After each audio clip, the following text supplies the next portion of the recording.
Hey guys! So இன்னைக்கு செல்லியாக்கு செம ஹெல்த்தியான ஒரு பிரேக்ஃபாஸ்ட் தான் வந்து செஞ்சு குடுத்துருந்தேன். ஸோ கருப்பு கவுனி அரிசி கஞ்சி எப்படி செய்றது அப்படின்றத பத்தி இந்த மினி வ்ளாக்ல நீங்க பார்க்க போறீங்க.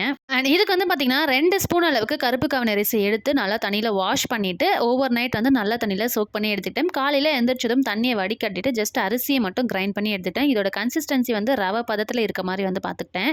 2 ஸ்பூன் கருப்பு கவுனி அரிசிக்கு ஒரு சின்ன டம்ளர் ஃபுல்லா தண்ணி எடுத்து நல்லா கொதிக்க வச்சுக்கிட்டேன். ஸோ தண்ணி நல்லா கொதிச்சதுக்கப்புறம் நான் கிரைண்ட் பண்ணி வச்சிருக்க கருப்பு கவுனி அரிசி அதில கொட்டி ஒரு 15 to 20 மினிட்ஸ் நல்லா கைவிடாம கிண்டி எடுத்துக்கிட்டேன். ஸோ இது குக் ஆகவே வந்து ஒரு 20 மினிட்ஸ் கிட்ட அந்த மாரி ஆச்சு.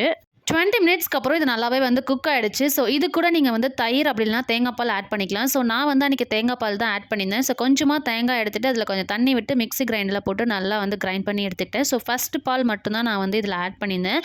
டேஸ்ட் வந்து ரொம்பவே சூப்பரா இருந்துச்சு. செல்லியாவும் ரொம்பவே விரும்பி சாப்பிட்டான். அண்ட் கருப்பு கவுனி அரிசியில எக்கச்சக்கமான ஹெல்த் பெனிஃபிட்ஸ் இருக்கு. ஸோ பெரியவங்கலேருந்து குழந்தைங்க வரைக்கும் எல்லாமே சாப்பிடலாம். நீங்களும் உங்க வீட்ல ட்ரை பண்ணி பாருங்க. So that's it guys. Thanks for வாட்சிங்.